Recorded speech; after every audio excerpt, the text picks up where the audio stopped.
of time, there's been excellent discussions going on about the RPS and its future in the state of Kansas. What I tried to articulate during the campaign was that for anything to happen, the parties have to come together. And that's what's taken place. And I particularly want to thank and recognize the two chairs of the committees on pulling this agreement on the RPS together. Senator Rob Olson and Representative Dennis Hedke, I think, did a fabulous job working diligently in a nice Kansas fashion where you just kind of keep pushing, keep pulling, keep working with people to get them together to have this agreement that we're able to announce today on the RPS. And that's the way these things work. That's how they get done when they have a chance to actually move forward, and this is the fashion. And I'm glad to be here to be a part of this announcement of the RPS agreement. I would note, before I turn it over to the leadership, how much Kansas has grown as a wind power state. In 2010, we had just over 1,000 megawatts of wind power, commercial wind power generation in the state of Kansas. Today, we have over 2,900 megawatts of wind power in the state of Kansas. So in a period of less than 5 years, we've nearly tripled the wind power production in the state of Kansas. That's amazing. It's been fabulous growth. It's been a tremendous investment in the state of Kansas in renewable energy, and more to come. And this agreement today, I think, further solidifies and stabilizes the policy environment so that that investment can move on forward in this state of Kansas. Currently have under construction another 850 megawatts that would come online sometime in 2016. So it continues as an industry to grow. I'd like to call up the leadership to make some comments about this, and to start off with House Speaker Ray Merrick. Thank you, Governor. This agreement's a good agreement. It's taken a long time to get here. A lot of hard work gone into it by our chairman and outside groups that are interested in it. So good day for Kansas. It's a good agreement, and I'm happy we finally got here. Thank you. President Senate Susan Wade. Thank you, Governor. I think the compromise advances our reputation as a pro-business state, that we support all forms of energy, and we have a lot of energy available here in the state of Kansas. That's one critical aspect of relocation when you're a business, and it's a good compromise for all. So I mentioned the two chairmen of the committees. I think really did yeoman's work on this, and so I'd like to call each of them up. If Rob and Dennis would come up and kind of talk about the agreement that you put together and the work it took to get it done. Rob? Sure. Well, we're going to reveal the bill here soon in Dennis's committee, so I'll let him explain it. But I want to thank everybody for coming together. It's been a long process to get to this point, and you know, I'm very honored to be able to work with the coalition on both sides to get to the point.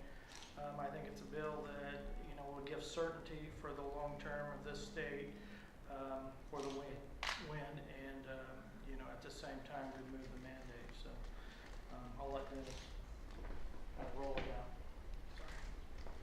Well, thank you, Governor, and thank you, Rob, for your comments as well. It has been a good process that we've been involved with here over the past number of weeks as the session has gotten underway, gotten really to the thick of things. The two primary pieces that really, as Rob indicated, will be revealed here in committee in a few minutes, are spinning around first a movement from a mandated requirement of energy build out to one of voluntary goal setting going out to year 2020. And then secondarily to that, there's a tax policy piece that fits into this and brings some tax parity to the property tax environment in the state of Kansas as well. So it has been a wonderful thing to see both sides work very, very hard together to establish, I think, a very reasonable policy setting maneuver, and I'm very, very pleased to have been a part of that. Thank you. Kimberly Spotty has represented the Wind Coalition in the state of Kansas for some period of time. She's done a great job of it, and has seen this incredible buildup of wind wind generation in the state of Kansas. And I'd like to bring Kimberly up to make a comment. Thank you.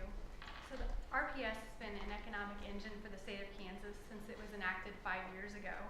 Wind energy has brought more than 12,000 new jobs to the state of Kansas, $8 billion in new investment in both rural and urban portions of the state. We have 7 new projects coming online, adding another couple $1 billion of investment by the end of 2016. And a year like this one is a strong reminder of the value of any state policy that brings this level of private investment and jobs without a single state general fund dollar being spent. But the state has virtually achieved its RPS standard. It was time for us to consider the next iteration of marketplace stability. So today we begin the next phase of growing the Kansas's energy economy. And this agreement brings policy and investment stability to the state of Kansas. We have led the nation in wind energy development, and with this agreement we look to regain that status. So for wind developers, you have long known that we have a top shelf resource.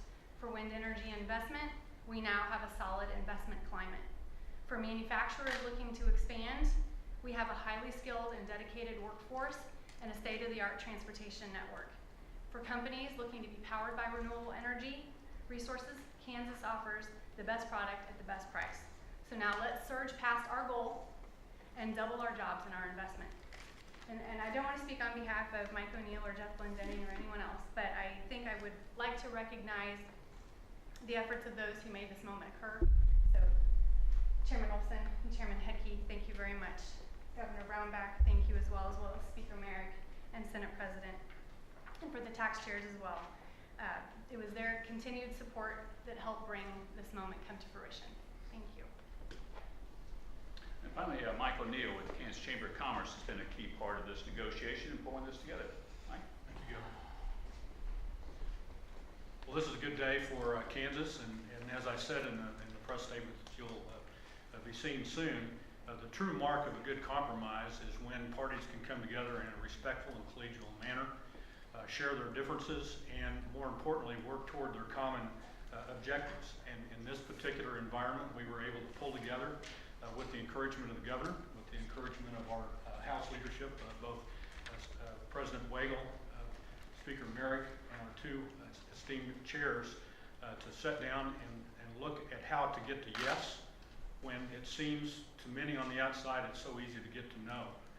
And so when we have our common objectives and when you're able to put together an agreement that actually addresses the common objectives in a way that we're both very satisfied with, that's a true definition of a good compromise. From the Kansas Chamber's standpoint, we've always supported wind and renewables as an integral part of a robust mix of energy sources for the state.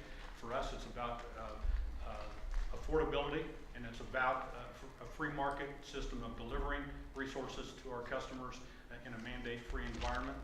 And in that regard, our objectives were met. And as I'm sure Kimberly agrees and has stated, their objectives were met as well.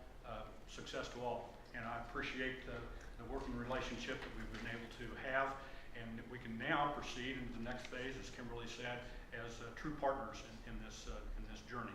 So again, thank you. Thanks, Mike. Thanks, everybody. And again, congratulations on everybody really pulling together to be able to get this done and for these bills to move on forward.